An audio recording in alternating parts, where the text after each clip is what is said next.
Hello everybody and welcome back to CIT tutorials. Today I am going to show you the Polygon primitives.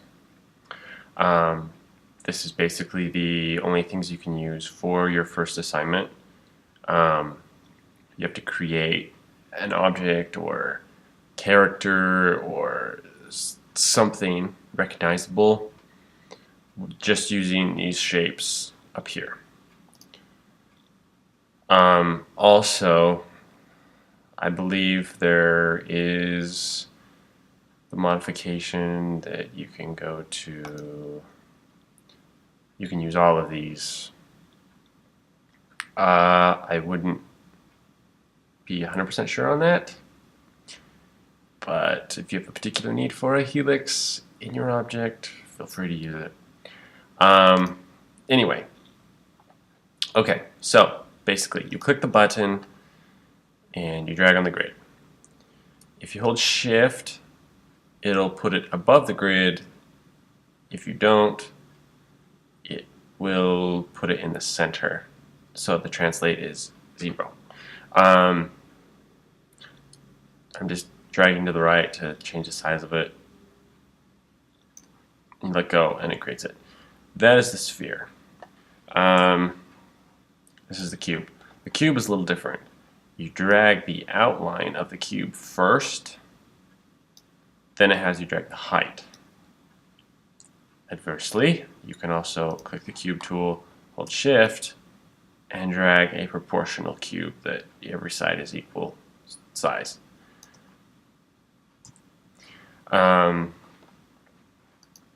Cylinder, same sort of thing as the cube. You drag out from the middle and it makes the footprint, and then you'll drag up to drag the height. Same as the other ones, if you hold Shift, it will create a proportional cylinder. Cone, there again, footprint, height. And then I believe Shift will keep it the same. It's as wide as it is tall. Plane. This is a two-dimensional object. So if you drag the footprint out, that's it. That's all there is to it. You don't drag height. I usually hold Shift though, just so it's faster. I can just drag out and it's there. And like I said, planes are two-dimensional. They have no thickness to speak of. Here's what's called a torus or a donut. Here you click to drag the size. You click here to adjust the radius. So that's a two-setting one.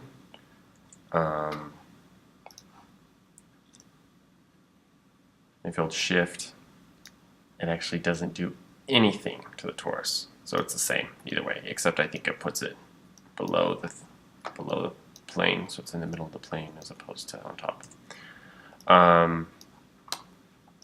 Pyramid. This one is a weird one. It's a one-clicker. I was not holding Shift. I believe the only difference is it puts it above the plane if you hold Shift. Okay, and the pipe.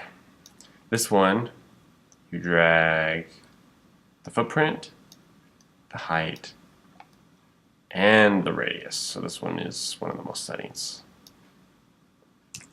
And if you hold Shift, I believe it does them all at the same time.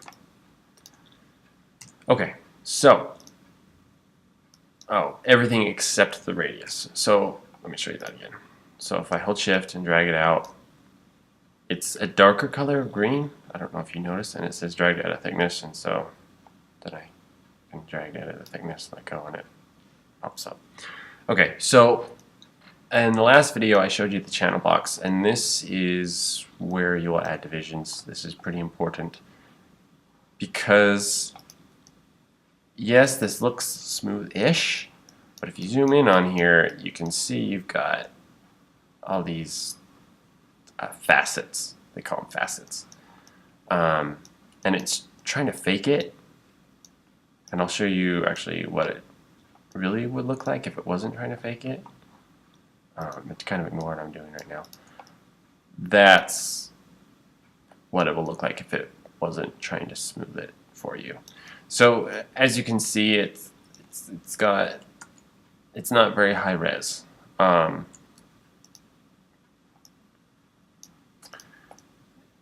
So it's a good idea to add subdivisions unless it's really small. I mean, if this is just a little piece on your robot or something, then yeah, don't worry about it. But you can come over here to your inputs and you can adjust the thickness on the fly and adjust the subdivisions. See, I usually try to keep it divisible by 4. The reason I do that is so I get these nice straight lines going both directions. Because see, if I pump it at 50, I lose the straight lines going this way. It's divisible by 2, but not by 4. So 48. You can also type in your own number if you want, like 88. If you really. It's not necessary to go that high. In fact, 34. No, 30. 36. You know, you can push it higher. I like 44, 48. It's a good number for a main part of the object. Smooths it nicely. You don't get those. I mean, the facets are still there, but they're much smaller and not very noticeable. So that's kind of the basic things. Each, like the pipe, has a special thickness one. The torus has a twist which doesn't really do anything at this point because it's the same, and so it's just rotating all the rings around, but it's there. Section radius, the regular radius, and subdivisions, the axis, and then subdivisions around as well. So that one has a few more. Just keep that in mind if you're going to use that, if you want to smooth it at all. Plane, obviously, is just subdivisions, height and width.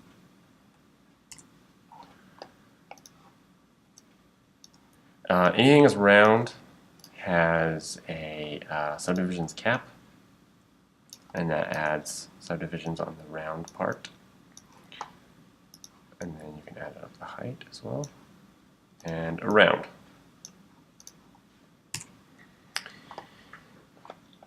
Cylinder, same basic. You got a round, height, cap. Cube, you have width, height, and depth. So that's your basic ones there. But for the cube, since it's a flat object, you really don't need to smooth it at all. You pretty much only need to smooth round objects. You'll use divisions later in cubes for extrusions and stuff like that, but for right now, don't really worry about it. And then the sphere, it has subdivisions, axis, and height. And the sphere is kind of a big one. If you don't smooth the sphere, it looks like crap. And, whoa.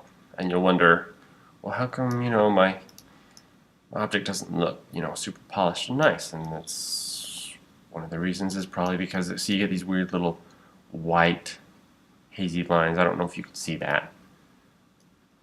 But it's kind of like this banding sort of deal, and you can see it's not very smooth at all, especially if your ball is very large in your scene. So that's the basic Polygon tools. That's what you'll use to build your the first assignment. Build an object or a character or something recognizable out of Polygon primitives, which are basically these up here. It's amazing what you can make with just these. Just show you something I made the other day. Pull it up real quick. Figure out where it is.